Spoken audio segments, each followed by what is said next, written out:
j'allais prendre la peine de consulter Dieu. Le combat que ce matin nous allons nous engager, je m'en fous de ce qui va arriver à quiconque que ce soit. Mais je veux que tu écoutes quelque chose. Parce que pendant que toi tu t'amuses, tu es sur ta femme matin, midi, soir, tu es sur ton mari matin, midi, soir, ton esprit c'est sur le travail. Balak en train de te faire éloigner de Dieu sans que tu ne s'en rendes compte. Vérité. Écoute ce que je te dis. Quand il envoyait Balak pour la première fois, Balak a refusé. Il a pris l'offrande et puis il a refusé.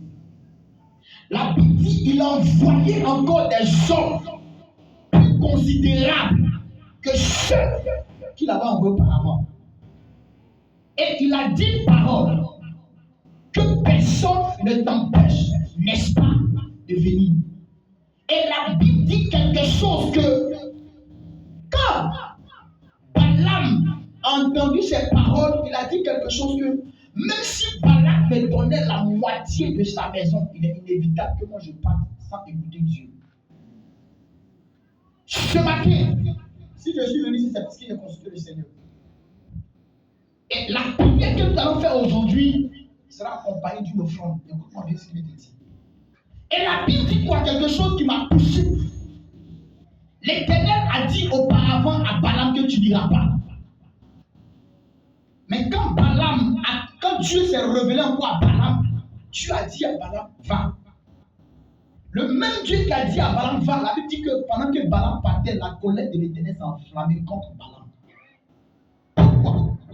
Parce que quelqu'un a mis Balaam dans un problème. Parce que pour lui, son objectif, c'est que Balaam vienne maudire un peuple que Dieu a béni. Est-ce qu'on me suit ce matin? Et la Bible dit quelque chose que pendant la route, l'ange de l'Éternel, c'est-à-dire que Dieu envoie son ange dans le but d'intercepter, n'est-ce pas, le chemin ou bien la mission de Balaam. Et pendant que l'ange de l'Éternel avait envoyé, la Bible déclare que Balaam était monté sur un anon.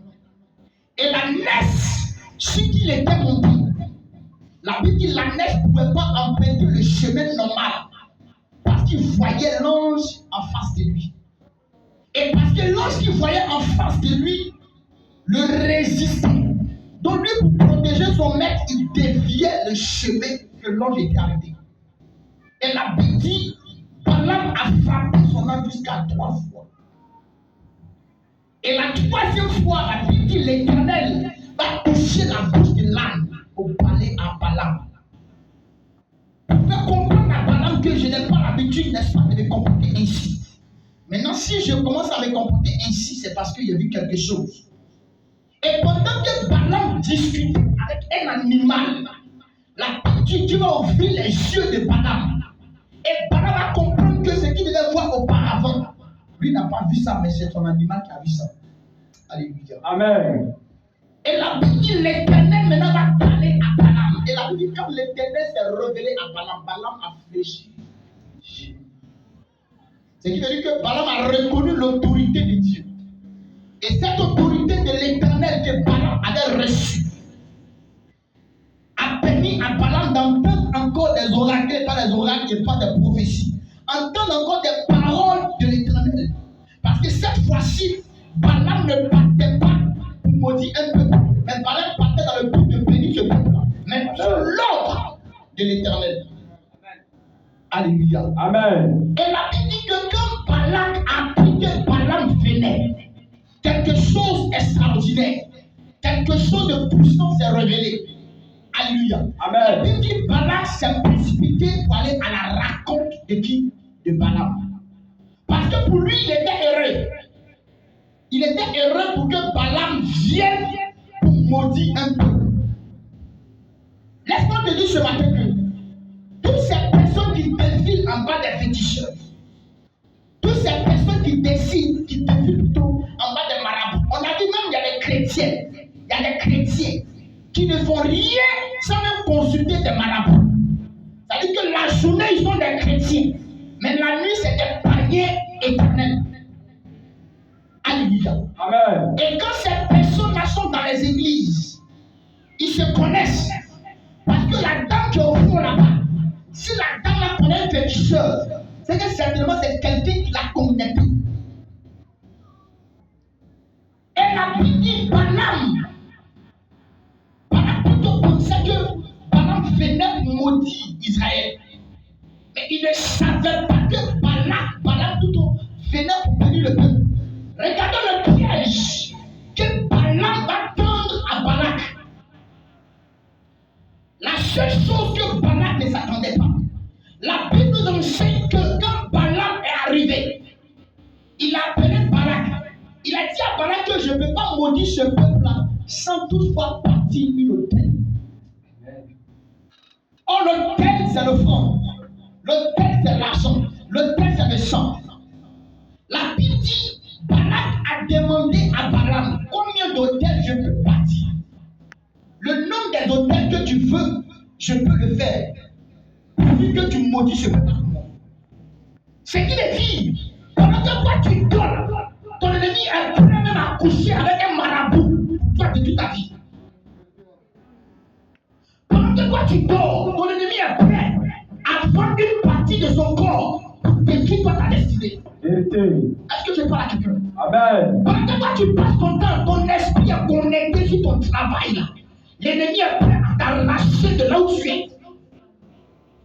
Parce que le métier, le travail que toi tu as eu, la nuit quand tu quittes dans ton travail, il y a quelqu'un qui va danser, il y a quelqu'un qui va danser sur le dos de toi, ton patron. Il prend l'image de qui? Il prend pas ton image. Est-ce que tu enseignes quelqu'un ce matin?